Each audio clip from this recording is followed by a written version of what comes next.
pays qui, je le répète, leur a donné un statut d'indigénat. C'est-à-dire qu'ils étaient toujours indigènes, ils n'étaient pas citoyens. Et ils étaient astreints au travail forcé en sus de toutes les tortures qu'on leur infligeait quotidiennement. Donc, j'affirme que ce ne sont pas les Américains, c'est-à-dire le débarquement sur les plages de Normandie, à Omaha Beach. Ça fait partie de ce que j'appelle une fiction mémorielle. D'accord? Ce ne sont pas eux, ce sont les Russes qui ont même bombardé Dresde et qui sont entrés dans le bunker du Führer. Et les Africains qui ont libéré la France. Et la bataille décisive a eu lieu en plein désert de Libye. C'est ce qu'on appelle la bataille de Bir Hakeim, dont on ne parle jamais ici. Vous voyez? Dont on ne parlera pas au cours de toute la semaine de célébration de De Gaulle. Je termine en disant que, après vous pouvez poser les questions que vous voulez, je termine en disant que sur la place de la Concorde,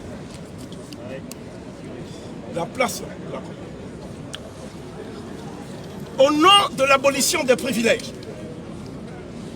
on a décapité et guillotiné Louis XVI.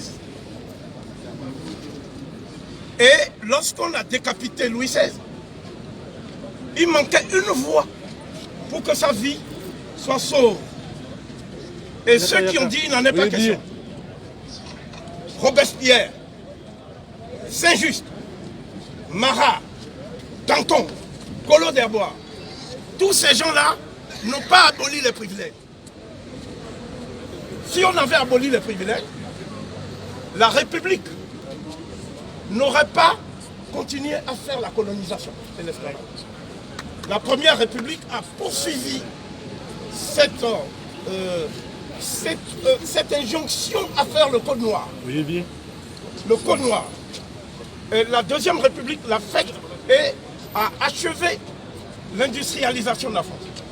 Sur le dos des nègres, la Troisième République a occupé militairement tous les territoires qu'on appelle outre-mer, ultramarins. Ce qui a fait de la France la plus grande puissance maritime du monde. Vous voyez, la Guadeloupe, la Martinique, jusqu'en Guyane, c'est-à-dire nous sommes aux frontières de l'Amérique du Sud. Eh bien, c'est ça qui a fait que la France est la plus grande puissance maritime du monde. Qu'est-ce qui a fait que la France est la plus grande puissance, est une puissance nucléaire? Qu'est-ce qui a fait ça? C'est l'Afrique. Je m'explique. Le général de Gaulle, comprenant à l'issue de cette guerre, cette fameuse guerre, dont je vais dire le dénouement absolument tragicomique, le dénouement est très simple. Les Africains qui se sont battus pour la France, à l'intérieur, dans les maquis de Glières, plateau de Glières, avec Tom Morel, dans les maquis de Brest, etc. Ces Africains se sont retrouvés au moment où le peuple de France délivré voulait célébrer ses héros. Ils ont été arrêtés sur ordre du général de Gaulle, désarmés, déshabillés, pour qu'il n'y ait pas de noirs sur les Champs-Élysées au moment du défilé triomphal. Donc, on a pris des Polonais, des Espagnols qui ne se sont jamais battus, on leur a donné des tenues militaires et ils ont défilé et on a dit que ce sont eux qui ont libéré la France. C'est le général de Gaulle qui a fait ça. Donc cet acte de forfaiture du général de Gaulle méritait qu'on donnât au peuple français. Je ne parle pas des nègres, parce que les nègres de la République sont habitués à l'apartheid. On nous dit que la France n'a pas un racisme institutionnalisé. Je dis que la France fonctionne sur la base de la négrophobie systémique et institutionnalisée. Ce n'est pas seulement la police qui est en cause, c'est l'État même, c'est-à-dire les hommes qui dirigent la France. Aujourd'hui, sont des gens qui n'ont pas intérêt à ce que l'Afrique se libère. C'est-à-dire, ce sont eux qui ont des bases militaires actuellement au Tep. Sénégal, des bases militaires en Côte d'Ivoire, des bases militaires au Gabon, des bases militaires à Djibouti, des bases militaires partout en Afrique. Que font-ils là-bas? C'est-à-dire, pourquoi, en quoi la France est-elle menacée au Gabon? Alors voilà, ils nous disent non, nous sommes là-bas pour défendre nos ressortissants et nos intérêts. C'est intéressant, vous en convenez. Alors je vais vous dire quelque chose qui va certainement vous faire plaisir. Dans ce brûlot de valeurs actuelles, parce que nous assistons aussi à un phénomène, c'est la libération de la parole des fascistes. Tous les fascistes, c'est-à-dire la peste brune, est encore de retour, plus triomphante et plus arrogante que jamais.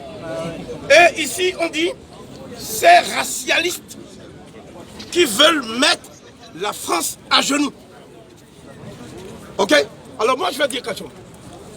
Nous n'avons plus besoin de mettre la France à genoux. Le virus s'en est chargé. Le corona. Nous tous on a peur, donc on porte les museliens, non? Le virus s'en est chargé. Mais ce que nous voulons, c'est que la France enlève son genou du cou de l'Afrique. Au TEP. Au TEP. Au TEP. Au TEP. Pour que l'Afrique puisse respirer. Si. C'est ce que nous voulons. Et tant que la France ne le fera pas d'elle-même, parce que quand le président Macron dit, nous ne dérangeons pas, nous disons la vérité. Quand le président Macron dit, aucune statue ne doit être déboulonnée, fût-ce celle de Colbert. Colbert, c'est celui qui écrivait que si les Noirs se révoltent, il faut leur couper le jarret. Il faut leur couper la langue. Il faut faire toutes les tortures et les mutilations qu'il a décrites dans le Code noir. Or, les gens disent que la France a aboli l'esclavage. Et que c'est Victor Schœlcher qui aurait aboli l'esclavage. Quand j'étais aux Antilles, j'ai dit ceci. Je suis venu pour déscholchériser les esprits et pour déchouquer Schœlcher. Au TEP. Ils ont dit, mais comment tu peux le faire? Tu n'as pas d'armes, tu n'as rien. J'ai dit non. L'arme la plus puissante, c'est l'esprit humain. L'esprit.